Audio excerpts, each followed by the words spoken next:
guys, good morning. Now, may trouble tayo ngayon, yung Volvo D13 air system malfunction. Ngayon, titingnan natin guys yung error code.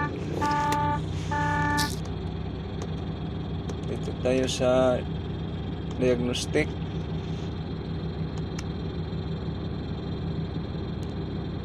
Punta tayo sa EPM 102172. Yung error code niya.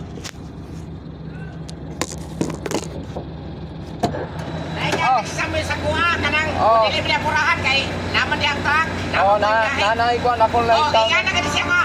Sinuli nagkuha na ni kay sinuli may mukuhanan sa. Sige. Nanay may compression siya. Salamat to nga. Okay,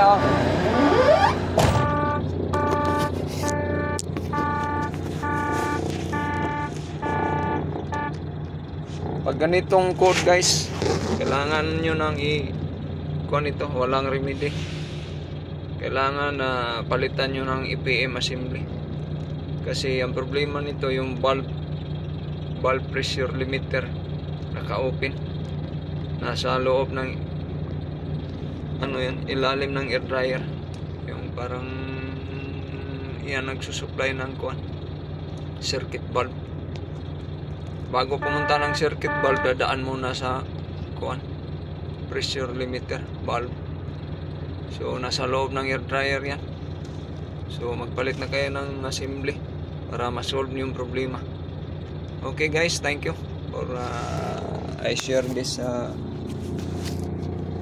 trouble Volvo D13.